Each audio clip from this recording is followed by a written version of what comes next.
Good day. We're here to discuss decision analysis. So what is decision analysis?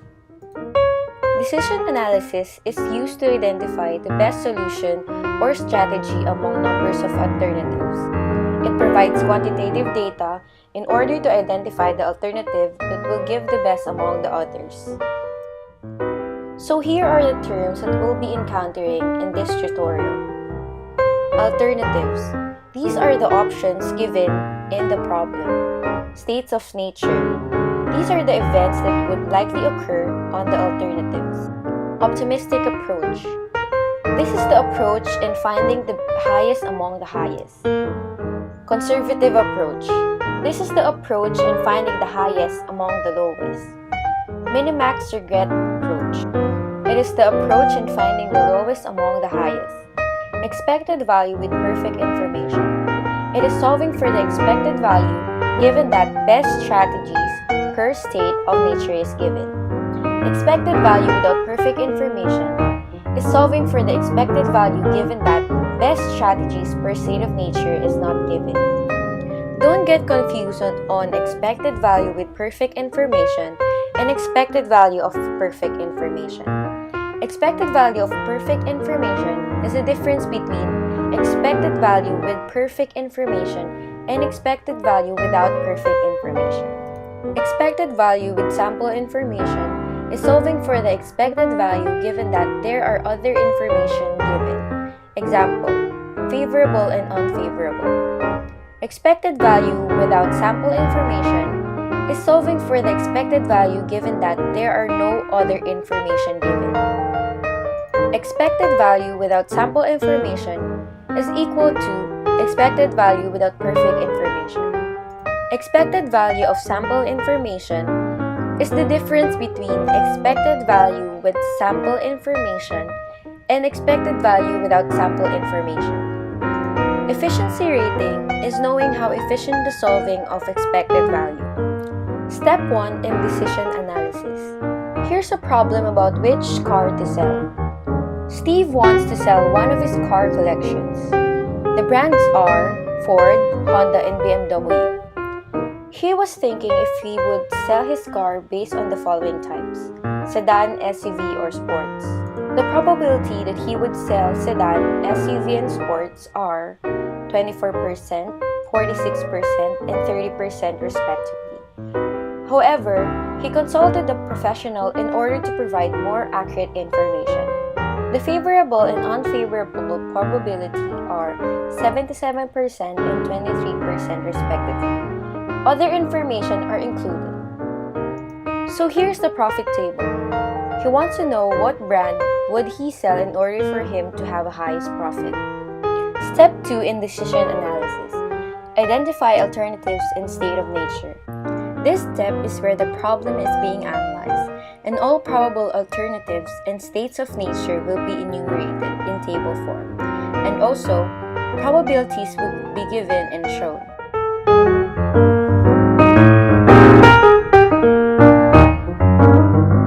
Step 3 in decision analysis. Solve the following. First step, let's use the optimistic approach. The highest value for Ford is 10,000.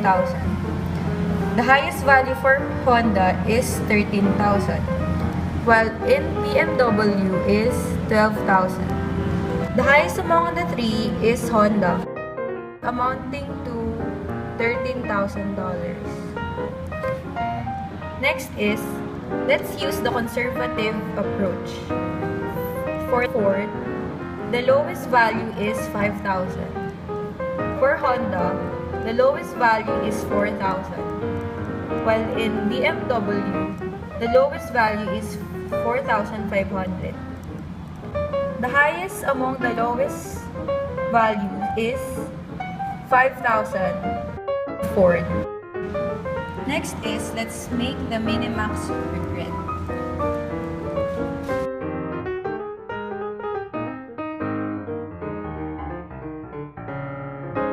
The highest value in sedan is 7,000. You will subtract the other values to get the regrets. Ford has the value of 2,000 while the BMW has 2,500. Next is, for SUV, the highest value is 12,000. You will subtract the other values to get the grid.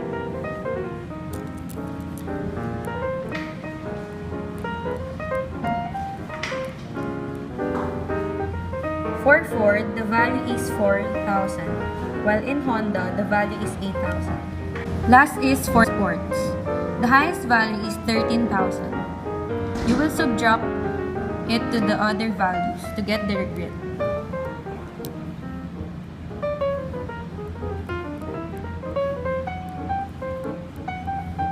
The value for Ford is 3,000. For BMW is 2,000. We'll get the maximum value for each row. For Ford, the highest value is 4,000. For Honda, the highest value 8,000. For BMW, the highest value is 2,500. Next is, find the lowest among the highest regrets. The lowest regret is 2,500.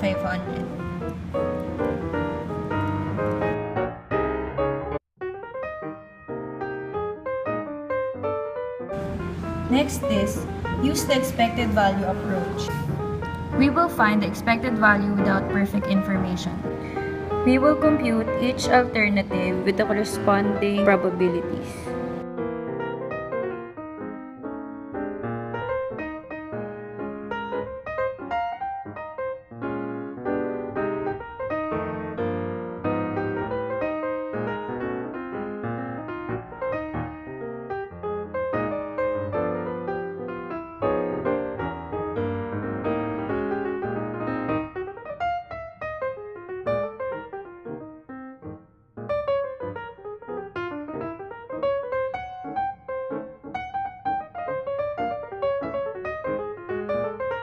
The expected value without perfect information for Ford is 7,880.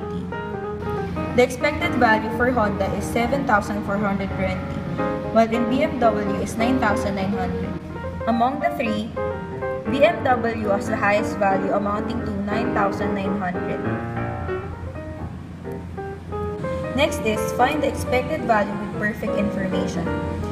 We use the highest value among the three alternatives.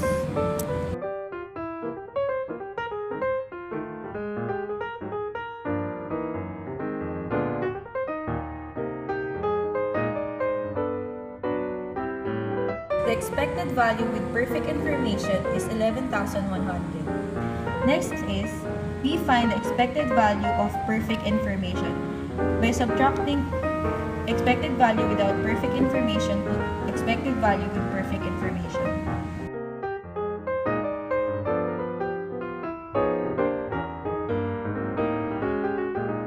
The expected value of perfect information is 1,200.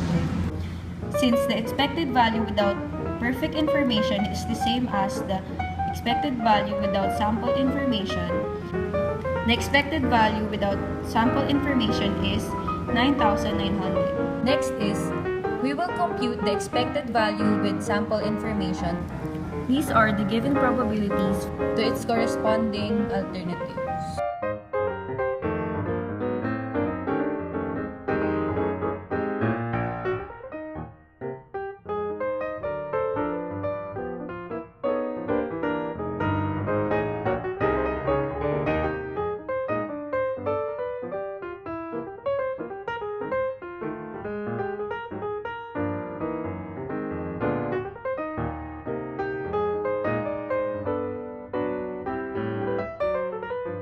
Among the three alternatives, BMW has the highest expected value of 10,345. Next is, we will compute the expected value with sample information for unfavorable.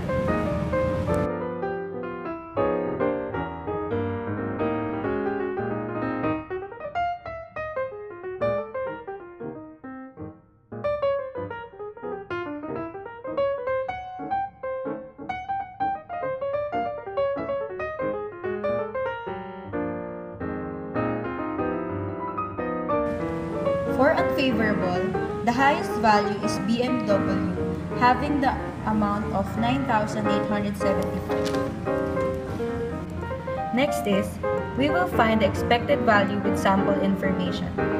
We will use the amounts that we have chosen in favorable and unfavorable. These are the probabilities corresponding the favorable and unfavorable. The expected value with sample information is 10,236.9. Next is, we will find the expected value of sample information. We will subtract the expected value without sample information to the expected value with sample information.